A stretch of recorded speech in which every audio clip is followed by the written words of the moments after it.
everyone, and welcome back to Let's Read Starfish. So we're gonna go ahead and continue on with the reading today. I've decided that I'm gonna start alternating these, do a week of this and then maybe a week of a different type of video, mostly because this series doesn't seem to be very popular, like, at all, but I really want to finish reading this.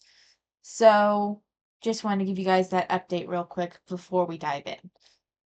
But let's go ahead and start. What's wrong with her? I'm trying to fall asleep, but my mind is a frozen computer. It won't shut down.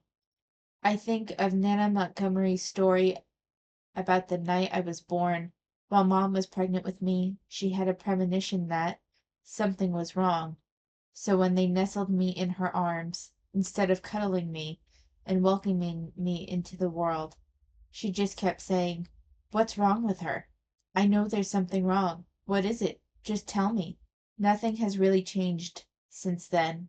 As an editor who prefers to copy edit with red pen on paper, Mom makes articles crisper, tighter, leaner. And when she's unhappy with an article, when she can't fix it and it's beyond hope, she puts a giant X on it. If I were an article, she'd put a giant X on me. This is a weird fucking chapter poem thing. One, why, like, she's a preteen. Why is grandma telling her this story? And the mom being like, what's wrong with her right after birth? I don't really like how this is framed at all. Like, it's all centered around Ellie's sense of, like, victimhood. Like, her mom has never liked her. When a woman saying, like, looking at a perfectly healthy baby and, like, what's wrong with her and is distressed is most likely in relation to some sort of postpartum issue. I don't know. I just don't really like the way that's framed. I don't have necessarily an issue with the if I were an article, she'd put a giant X on me. Mostly because I think that given Ellie's age, this isn't a bad sense of like a feeling of rejection from the mother given their growing differences now that Ellie has entered puberty and is going through a new stage in her life where she is going to start separating herself from her parents.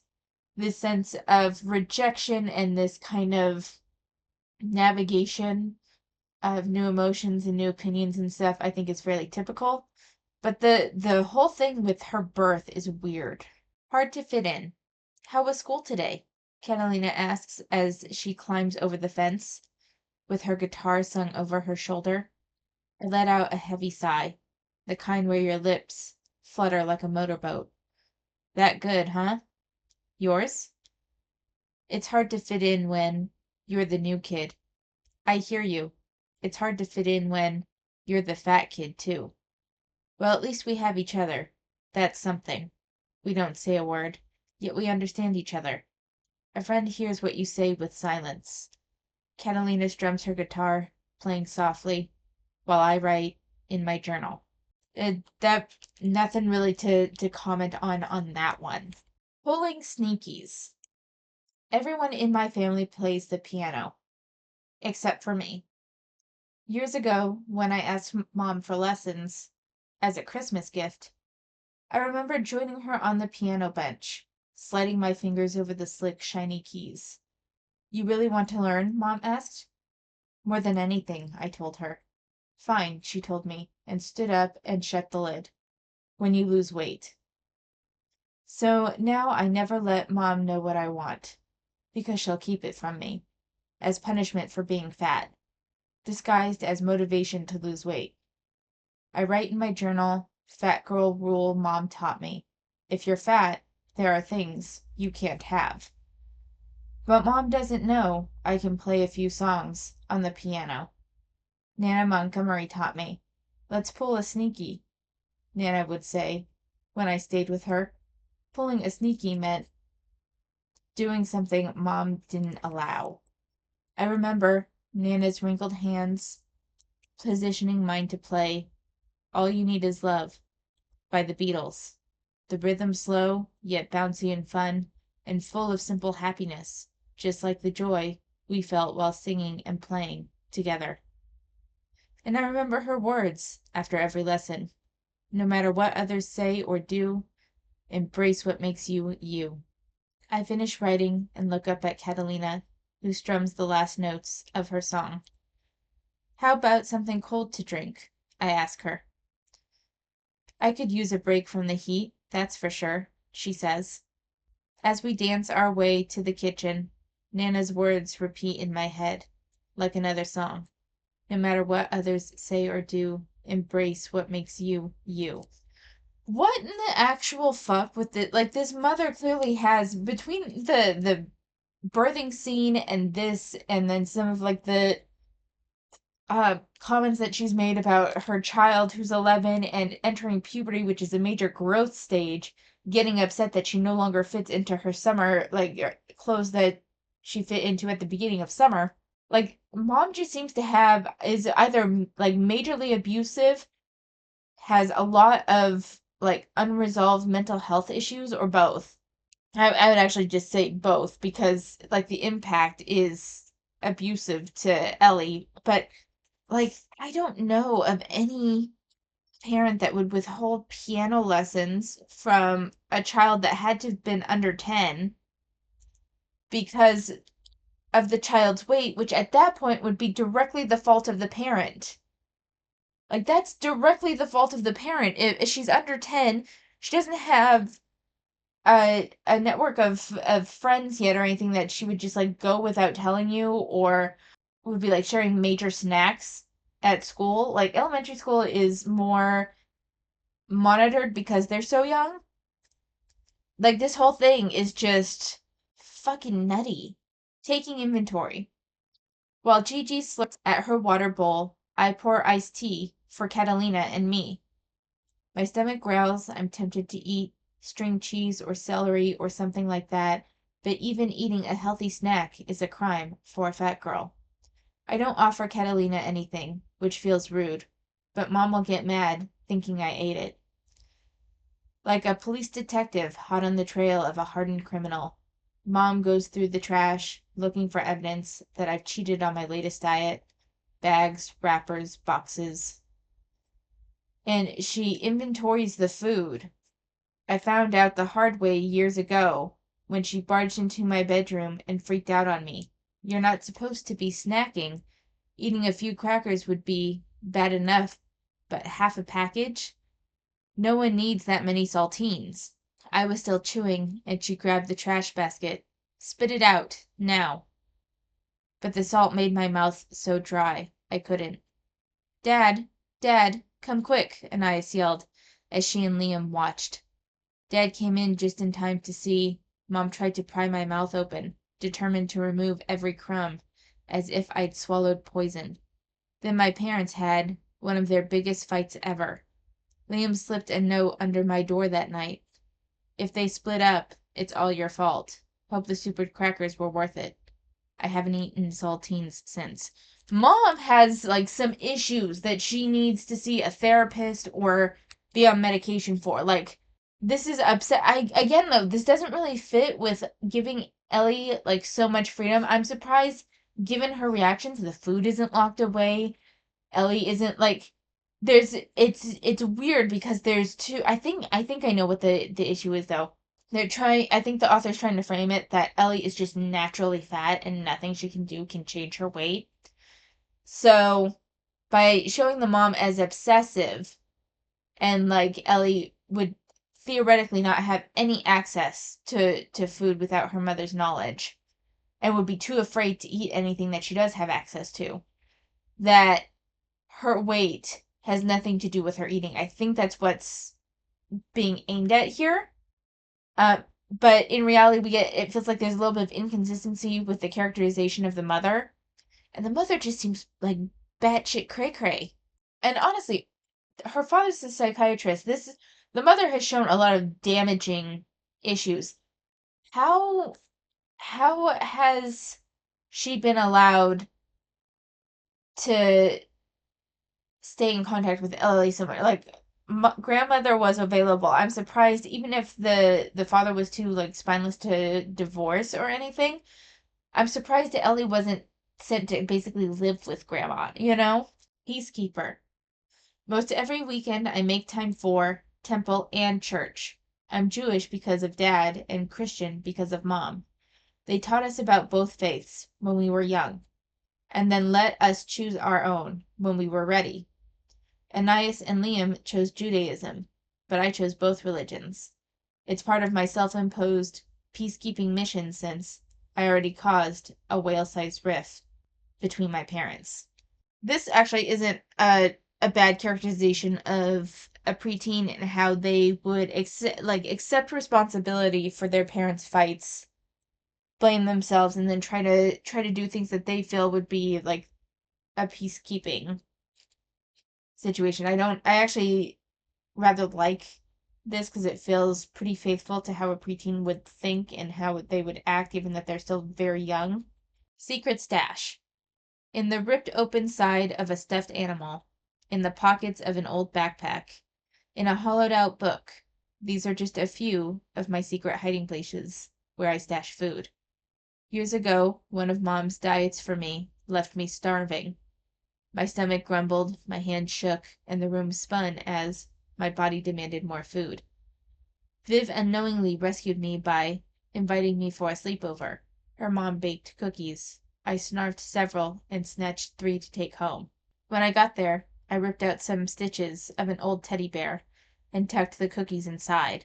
Ever since then, every chance I get, I squirrel away food. I feel powerful and powerless, free and bound, all at the same time. Again, mom is a major control freak and causing psychological issues in her daughter. And the funny thing is that I know of a woman who also gets like weird about food, not with weight the same way. She's like she has kind of these mystical beliefs where the carnivore diet is the only way to go, and the other type of foods cause like imbalances in the body or something like that, and so she imposes that on her kids some, and there was a point where her youngest was sneaking food and hiding food. It is something that happens, and it's setting kids up for a nasty adulthood where they are constantly stashing things, and it's also stems from a level of fear, and they're going to need therapy to get over this. It's never a good sign when they pick the fat girl first in gym. We're playing tug of war. War is a fitting name since middle school's one big battlefield. I guess it pays to have a lard butt around sometimes. Marissa says as she ties the anchor loop around my waist. My fellow teammates laugh. No fair, Courtney yells from the other side of the rope. Splash could anchor a Navy ship. Courtney's team cheats tugs even before the PE teacher blows the whistle. Several people in front of me aren't ready, and we all fall like dominoes. I feel the anchor rope tighten around me as Courtney's team drags me across the floor. Heave ho, the whale must go. Heave ho, the whale must go. Courtney starts the chant, and soon the words echo throughout the gym. This is how I'm going to die, with people laughing at me, same as how I lived. Surely someone sees me struggling, yet no one stops the war to help me, not even the teacher. When Courtney's team wins, I remove the rope, and relief floods my body, until Marissa and some teammates come over and yell at me for making them big fat losers like me. The dragging across, like the heave ho, the whale must go one, I'm kind of surprised the teacher didn't step in and say that that's not appropriate or anything, but the dragging her across the floor, I can see how the teacher would think that there wasn't any huge issue happening there, like the kid isn't getting hurt and it's part of the game, or maybe like honestly, chances are they would have made it a rule to not tie not around someone's waist then, and that wouldn't have been an issue at the first place, or like I guess I don't know. There's thoughts on this poem chapter thing. I find Doctor Wouldn't You Like to Know planted as firmly in her chair as cotton in the South Plains. Touche. I sit on the couch. Ellie, would you share something that happened today? Like the near-death tug-of-war, or when Marissa posted on social media a picture of me eating a cupcake at the library's Banned Books Week celebration, along with the poll question, ban fatties from cupcakes, yes or no? I didn't have to guess the results. I say nothing.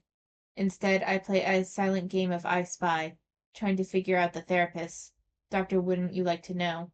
Shelves, books based on color, not alphabetically. So I think she obviously can't be trusted. But then I spy, picture frames scattered about, showing her friends of all shapes. Maybe I can trust her a little. Not sure what to think of that one. I mean, honestly, it's almost like a series of unfortunate events. There's nothing uplifting happening for Ellie ever. I don't even know what to make of it at this point. Doggone good trick. Ellie, do you mind if my dog joins us today? It's okay if you do mind. Mind? Heck no. I prefer dogs over humans. I'll try not to be offended by that. Doctor, wouldn't you like to know, says and smiles. When her border collie enters the office and jumps up on me as if he's the size of my pug instead of a pony, I'm tempted to make a joke about Doctor, wouldn't you like to know's practice going to the dogs. I check his collar. Patches. Quite a fitting name with your patches of black and white. And I look at those icy blue eyes. Reminds me of my mom's. Well, her blue eye. She has one blue, one brown.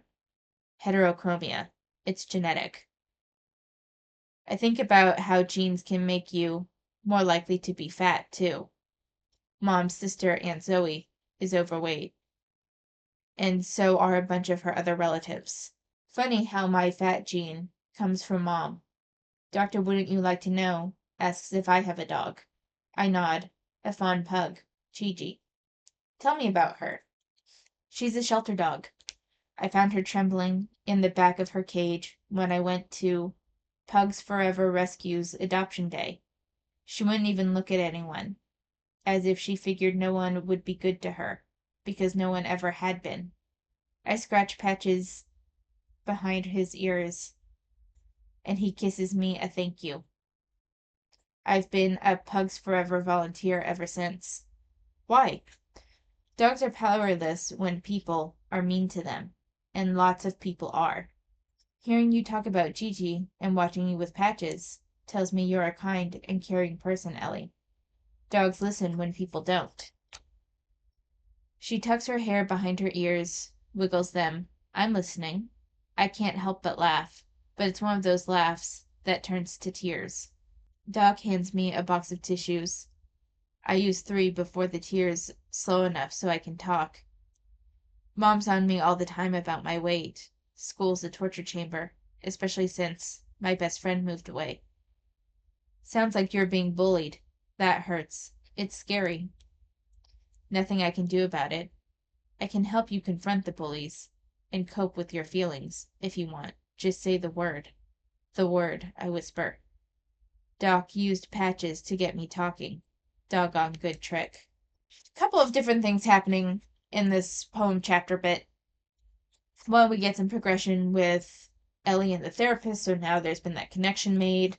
Talking a little bit about kids, animals, and therapy, which is helpful. It is animals are just comforting in general, so there's that. But then there's like that little bit of, oh, genes can make you fat too, as that leading into fat being genetic. And while I think there are certain genetic factors like how fast your metabolism is and things like that that can maybe influence your tendency to put on weight, I disagree that genes make you fat, and I don't like that it's pushing that narrative. The question. A shark invades my safe harbor. Enemy number 3 is at a library study corral. And when I sit down at one, he gets up to move a little farther away. Good. I didn't want to sit by him either. We're even. One of his shoe soles is loose, flapping and furling, and he trips over it. His eyes scan the room. Nobody saw it except me. What are you staring at? Megaptera novae angliae? The scientific name for humpback whale. I give him points for originality. In silence, enemy number 3 studies, and I write in my journal until the bell rings. Everyone would leave you alone if you just lost weight, Narwhal. He tells me as he gets up to go, have you ever thought about dieting? And there it is. The question everybody asks if you're fat, as if they're doing you a favor to suggest it, as if an overweight person's never thought about going on a diet. Oi. Like, again, it's so fucking bleak. She can't really catch a break. Like, you can have your story about a fat kid accepting themselves at their weight and everything like that without it being like this. I mean, does Ellie have a tattoo of Public Enemy #1 on her forehead? This is just like I understand that there needs to be conflict and there needs to be something for the character to rise against. But between the mother and the bullies at school, the ineffectual father, the siblings that range a bit from being bullies to being supportive, like it's just a fucking lot. This is a very depressing book. And I don't like how it couches everything as like the fat's genetic. So Ellie has it's not Ellie's fault that she's fat. I want to be clear. I don't think that it's Ellie's fault that she's fat because she's a child and mom has complete control over her diet. But I don't like that it's framed that Ellie is fat because of genetics and mom just doesn't understand that. That's my bigger issue. And then it paints all of these hardships that she goes through that for something that was completely out of her control. It's a lot. Adjectives and nouns. I remember my first diet.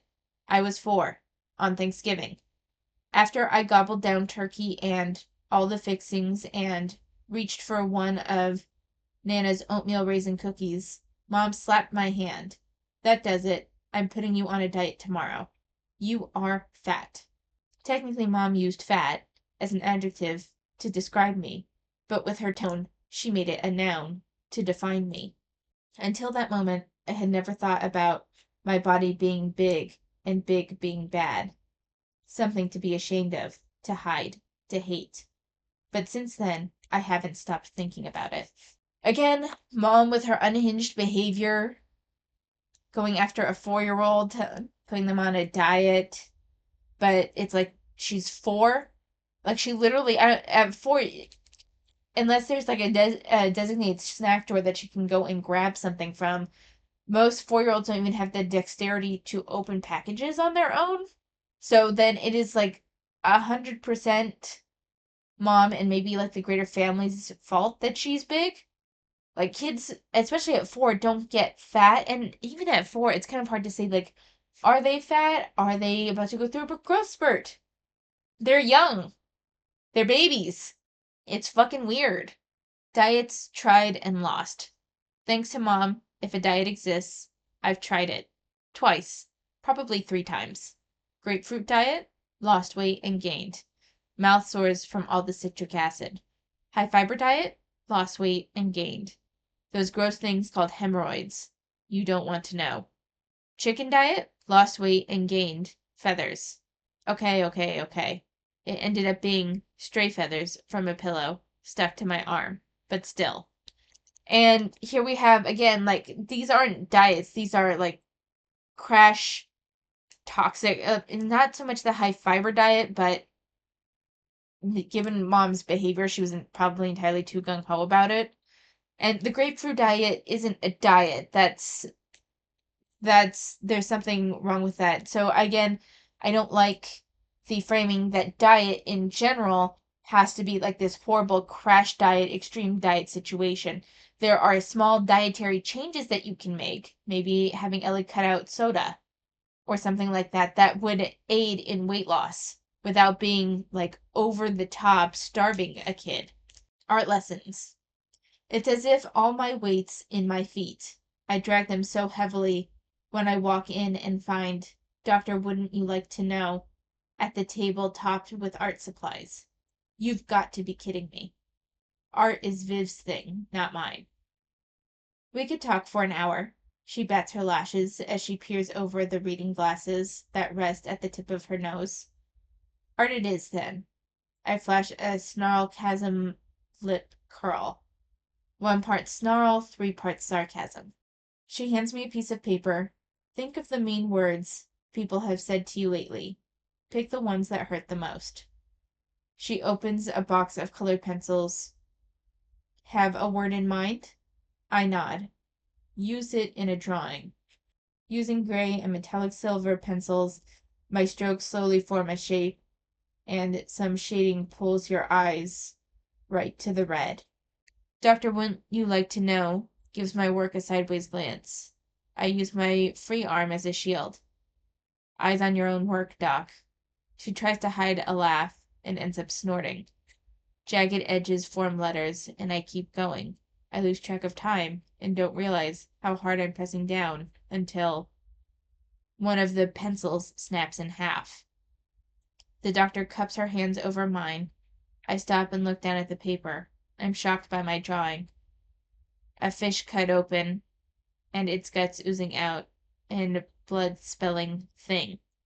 That's quite a concept for an 11-year-old, like a fish cut open with its guts oozing out, spelling thing. It's not outside the realm of what a preteen could come up with. It just, I don't know. It strikes me as a little mature for Ellie's age, but it's not outside the realm.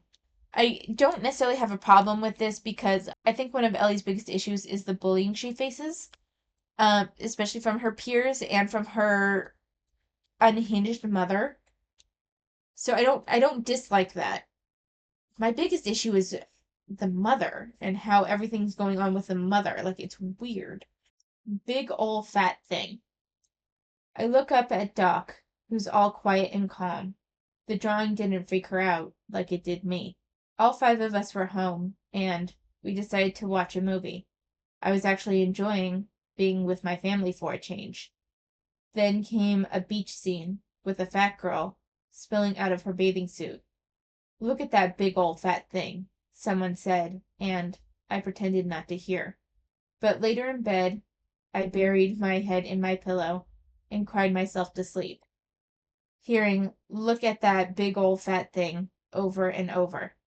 Who said it? Doc asked. I pick up the couch pillow, hug it. Tears sting and well in my eyes, then run down my cheeks. Mom. Sometimes shock breaks all the words out of you, like candy from a piñata. I think my mom hates me, I begin, and I hate thinking that, so I make myself think about the time she was nice to me, like when I had chicken pox in first grade, and Mom curled up in bed with me and gently scratched my back until I fell asleep.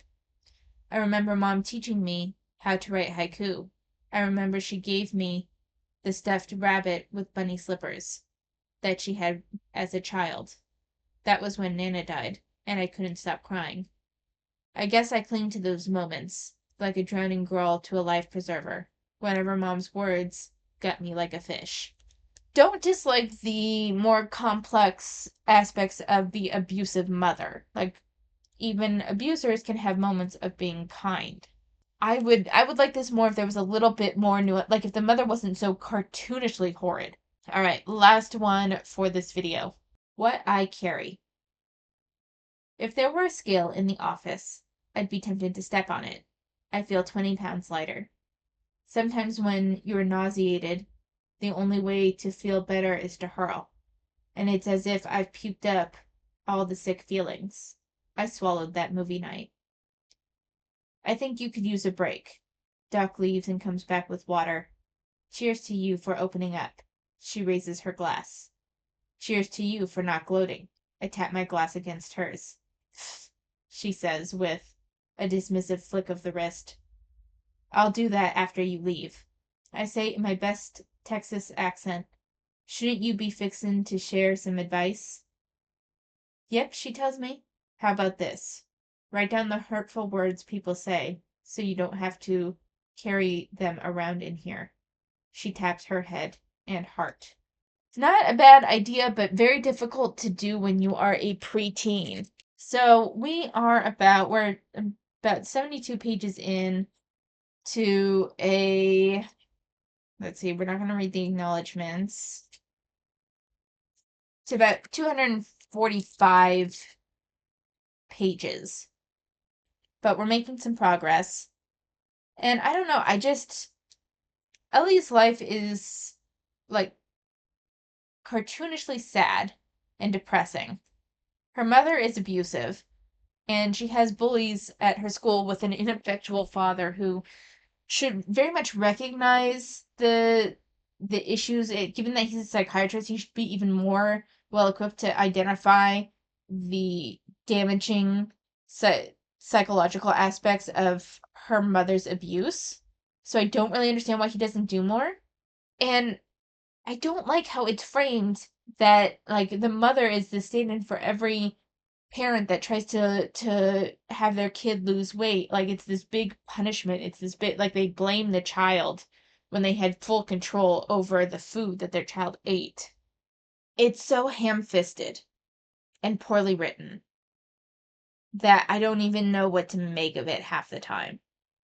But I'm going to leave that there. Tell me what you think so far of this book. I'm very curious. Thank you so much for watching. Take care of yourselves, and I'll see you next time.